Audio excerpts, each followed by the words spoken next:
भगवान माँ रुक्मिणी को लेकर अपने द्वारकाधीश अपने धाम पहुंच गए। जब विराम कर रहे थे, द्वारकाधीश विराम कर रहे थे और नारद जी बैकुंठ में घूम रहे थे। जब बैकुंठ में घूम रहे थे तो नारद जी को परीक्षा लेने के लिए मेरे प्रभु ने संसार में भेजते हैं। कहां पर भेजते हैं मां? जहां पर भगवान का क्या था? गुरु कुल अवंतिकापुरी उज्जैन भेजते हैं। और गुरुकुल में जाकर भगवान नारद जी को भेज देते हैं। नारद जी से कहते हैं, हे नारद, उस नगरी में एक बूढ़ी माँ रहती है और वे बहुत पुकार लगाती है। हे माँ, वे बहुत पुकार लगा रहे हैं।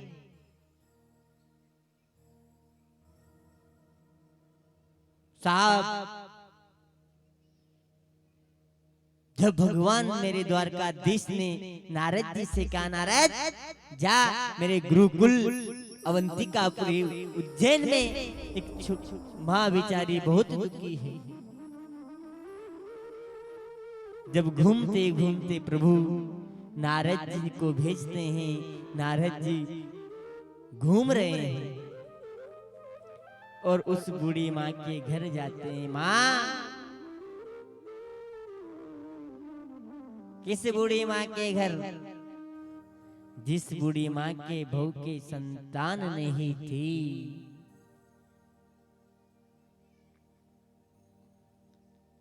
जब संतान नहीं थी तो नारद जी जैसे उस माँ के घर जाते हैं ना, तो माँ क्या कहते हैं? ब्राह्मण देवता, आप हमारे घर आए हो।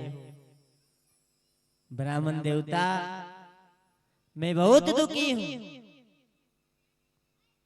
मेरे बहुत दुख है। नारद जी ने कहा, कौन सा दुख है मां? मेरे ये पुत्र की ये बहू है, बेचारी को बहुत वर्ष गुजर गए हैं, 14 वर्ष गुजर गए, अभी तक इनके संतान नहीं है। संतान नहीं है। हाँ ब्राह्मण देवता, इनके कोई संतान नहीं है। ऐसे घूमते घूमते साहब नारद जी ने जब उस माँ से भगवान द्वारकाधीश से ध्यान लगाया और द्वारकाधीश से कहा कि हे द्वारकाधीश, इस माँ की बहू की कोख में संतान है कि नहीं? भगवान ने मना कर दिया कि जा रे हे नारद, इसकी बहू की कोख में कोई संतान नहीं होगी। नारद जी ने जैसे उस बूढ़ी माँ से कहा, माँ, आपकी बहू की कोख में तो इस जन्म क्या 7 जन्म तक संतान नहीं है, और 7 जन्म तक तुम्हारे घर की बहू बनेगी। और हे माँ, तू 7 जन्म तक इनकी सास बनेगी। इसलिए कहते हैं माँ, अगर भगवान के प्रीत और भगवान द्वारकाधीश के प्रीत आपने अच्छे भजन किया, जैसा आपका मेरे द्वारकाधीश ने विवाह संबंध जोड़ दिया है, तो 7 जन्म तक आप नारी नारी रहेगी और पुरुष पुरुष ही रहेगा। चाहे वे जीव जंतु से हो, चाहे वे गौ माँ जैसे कुछ किसी रूप में जाए, लेकिन उस पति की पत्नी रहेगी। इसलिए कहते हैं माँ, अगर 84 लाख नहीं भोगना है ना, तो भगवान के भजन कर लेना, ताकि इस 84 लाख में आकर अपन को ना पड़ना पड़े। अगर भोगना है तो आपके परिवार में मगन हो जाना, आनंद करो। हम तो क्या है, कुछ सन के लिए बैठे हैं। पत्ता टूटा डाल से, पवन ले गई उड़ाई, अब के बिछड़े कब मिलेंगे, धुर पड़ेंगे। अच्छा माताओं, आज हम इतनी बुरी से बोलेंगे। आप आ तो गए से, अब पंडाल से बाहर तो जा नहीं सकते हैं। हम बहुत खोटी बोलेंगे।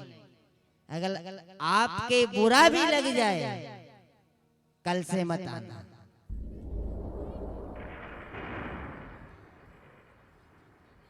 बुरा लग गया तुम्हारे, कल से मत आना।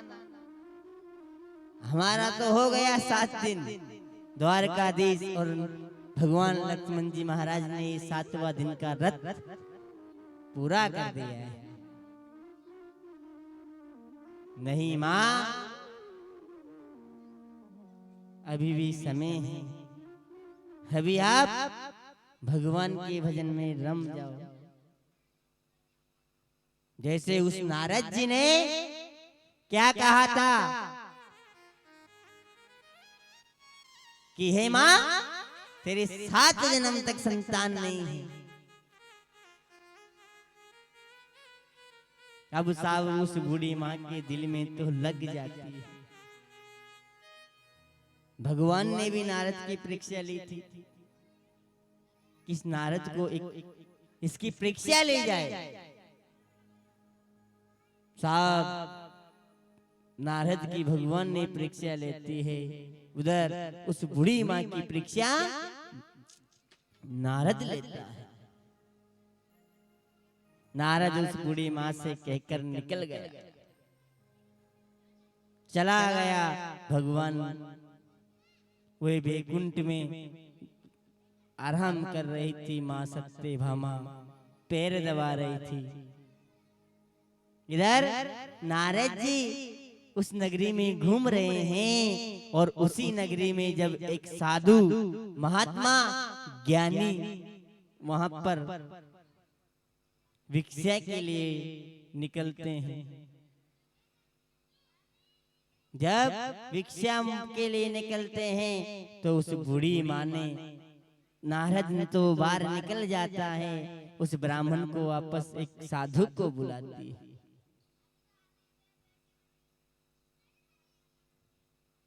साधु को बुलाकर कहती है, साधु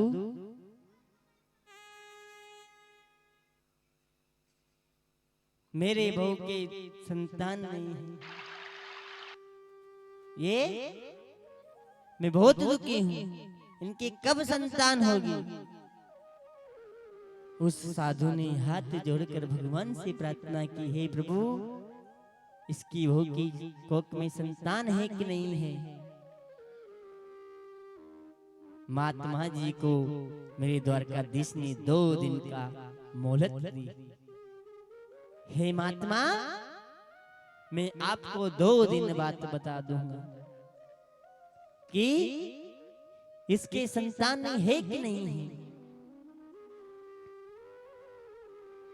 मुझे इस नारद की परीक्षा लेना है। साहब, जब महात्मा जी ने 2 दिन का उस बूढ़ी माँ को जवाब दिया कि हे माँ, मैं 2 दिन के बाद तुम्हारे घर लौट के वापस आऊंगा। उस दिन आपकी जो बहू है, जो आपके संतान नहीं है, मैं 2 दिन बाद बताऊंगा। बिचारी बूढ़ी माँ ने उस महात्मा के चरण छूकर उस महात्मा को भिक्षा देकर भेज दिया। और उधर से घूमते घूमते नारद जी द्वारकाधीश के पास जाते हैं। द्वारकाधीश से कहते हैं कि द्वारकाधीश, उस बूढ़ी माँ की तो बेचारी की बहुत दुखी है, लेकिन उसकी संतान नहीं है। हे नारद, तू वापस उस बूढ़ी माँ के घर जा और उस बूढ़ी माँ का जो दुख है उस देख के आ कैसे दुख है। बेचारा वे नारद वापस घूमता घूमता उस बूढ़ी माँ के पास आता है और बूढ़ी माँ के पास आते ही, मामा मैं वापस आया हूँ। फिर बेचारी वे बूढ़ी माँ तो वही पुकार लगाती है, महात्मा जी, हे नारद, मेरी बहू की संतान है कि नहीं? तो नारद जी ने कहा कि हे माँ, अगली बार भी हमने मना कर दिया था, आपके बहू के कोई संतान नहीं है। कैसे नहीं है? उस समय भगवान की ध्यान लगा कर कहा, हे प्रभु, मुझे पूरा नेम बताई है कि इसकी बहू की संतान किस कारण नहीं है। उस समय मेरे प्रभु ने कहा कि हे नारद,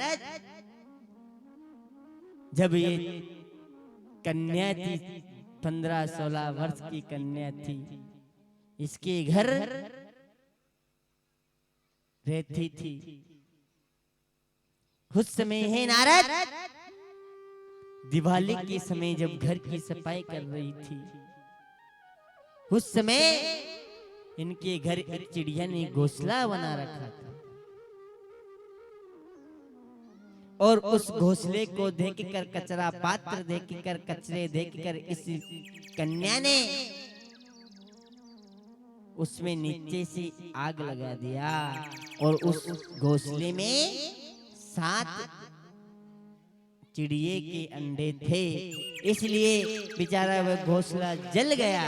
और घोंसला जलने के बाद हे नारद, उस चिड़िया ने जब शाम के समय अपने बच्चे के पास आती है, वो चिड़िया इस नारी को श्राप देता है कि हे नारी, जिसने भी मेरे बच्चे को जला के राख किया है, उसे मैं यही श्राप देती हूँ कि जा, तुझे 7 जन्म तक संतान नहीं होगी।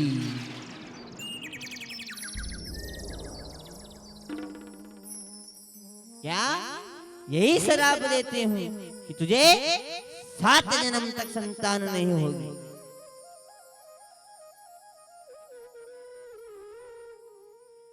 साहब जब ये खबर उस बूढ़ी माँ को सुनाते हैं, नारद जी, ये खबर उस बूढ़ी माँ को सुनाया तो नारद जी ने बूढ़ी माँ की आंख में से आंसू आ गए और नारद जी खबर सुनाकर वापस बैकुंठ पहुंच गए। उधर वही 2 दिन बाद वे बूढ़े ब्राह्मण घूमते घूमते उस माँ के घर आए और भगवान से उस बूढ़े ब्राह्मण ने वापस, साधु ने ध्यान लगाया और ध्यान लगा कर कहा, हे प्रभु, इस बूढ़ी माँ के संतान है कि नहीं है? भगवान ने कहा, चिंता मत कर रे साधु, यीशु साधु है, तू गुरुवर है, मैं जा, हम यहाँ से प्राण के माध्यम से देता हूँ। इस नारी के एक संतान नहीं है, 7 संतान है। उस गुरु, उस महात्मा ने अपने 7 फूल लेकर उस माँ को दे दिया। उस माँ से कहा, हे माँ, ये फूल मैं यहाँ से देता हूँ, 7 साल तक एवर के रखना। उधर जब 7 साल की बात हो जाती है ना माँ, जब 7वें साल तक वे माँ बूढ़ी उस फूल को अपनी भूख की 7 एवर के रखती है। उधर नारद जी भगवान के द्वार वैकुंठ में घूम रहे थे। उस समय से ना भगवान वापस नारद जी से कहते हैं, नारद, तू एक बार और जा उस बूढ़ी माँ के घर कि उसके संतान है कि नहीं है। साहब, भगवान को अगर परीक्षा लेना होता है ना तो किसी भी रूप में आकर अपनी परीक्षा ले लेगा। चाहे वे अपना मेहमान बनकर परीक्षा ले सकता है, चाहे वे अपने पागल बन के परीक्षा ले सकता है, चाहे वे वेश्या के रूप में आकर परीक्षा ले सकता है, चाहे वे अनेक प्रकार के रूप में आकर इंसान की परीक्षा ले सकता है। इसलिए तो कहते हैं माँ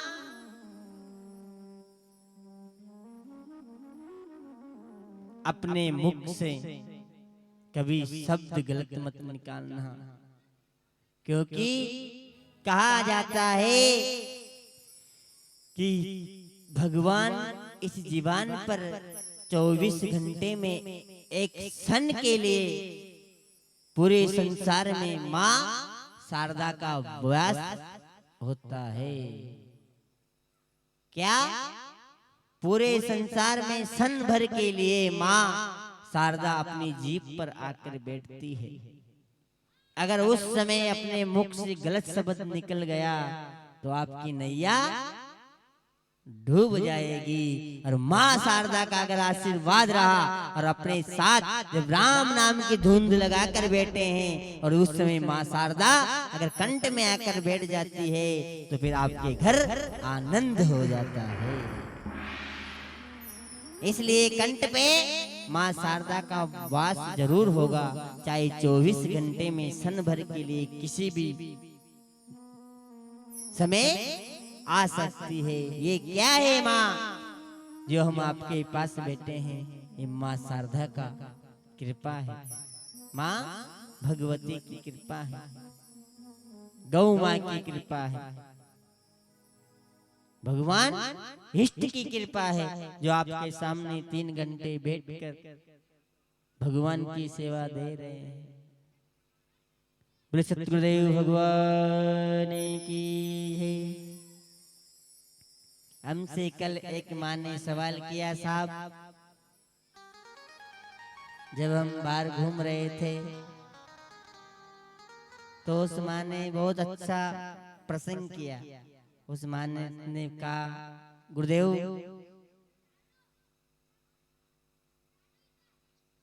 आप कहते हैं कि भागवत में सत्संग में किसी गुरु की द्वार, किसी भगवान की द्वार सब एक समान होते हैं, कोई भेदभाव नहीं होता है। मैंने उस माँ से कहा, हाँ माँ कोई भेदभाव नहीं होता है।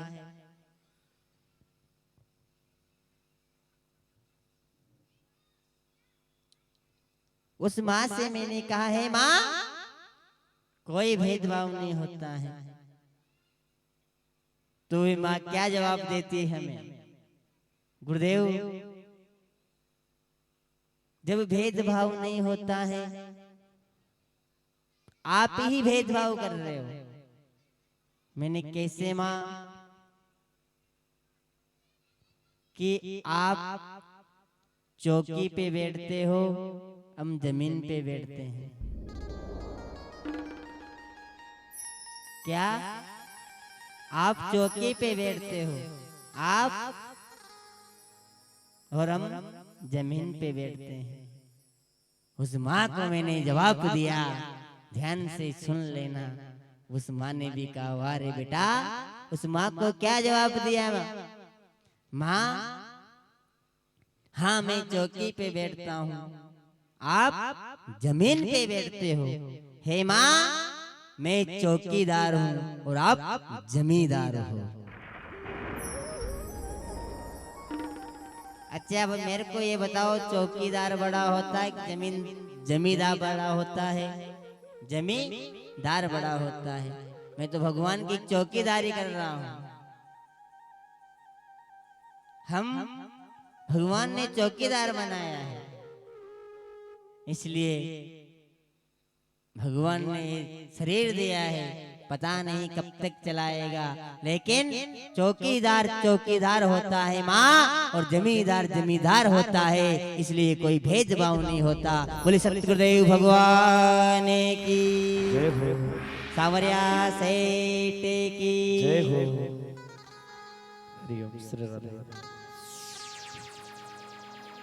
हो एक दिन जानो रे माया कानो बिया कई रहनो रे, एक दिन जानो रे के एक दिन जानो रे माया कानो बिया कई रहनो रे, एक दिन जानो रे।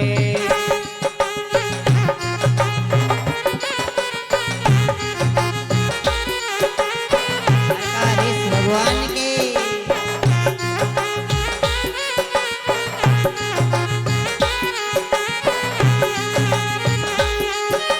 एक दिन जानो एक दिन जानो एक दिन जानो एक दिन जानो एक दिन जानो रे, एक दिन जानो रे, अरे एक दिन जानो रे माया का नो पिया कई रहनो रे, एक दिन जानो रे। जय हो, ताली बजाते हुए।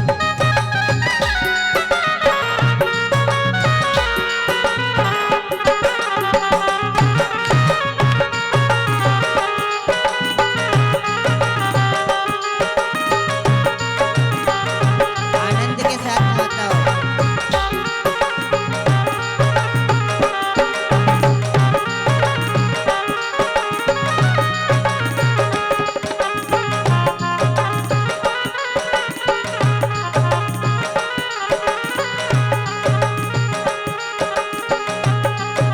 कदीन पेरिया नया कपड़ा फाटा से धन हेड़िया रे,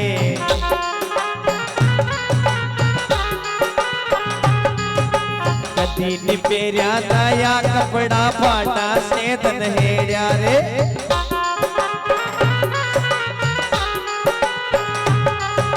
मरिया पछे से नया पेराया, मरिया पछे से नया पेराया, मन कहीं देखा रे, एक दिन जानो रे, अरे एक दिन जानो रे माया का लोभिया कहीं रेणो रे, एक दिन जानो रे।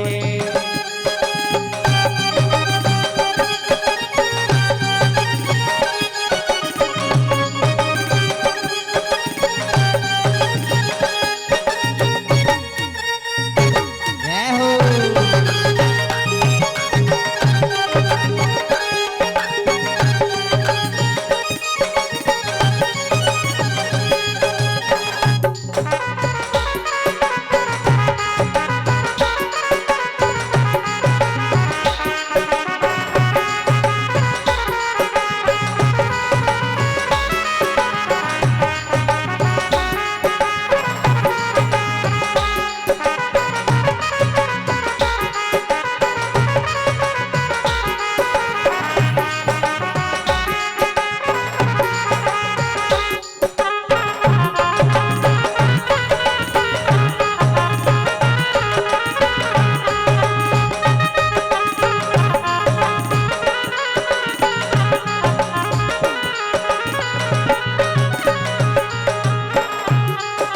कदी नी बोलिया बेटा बाबू अण बोलिया तन हेड़िया रे,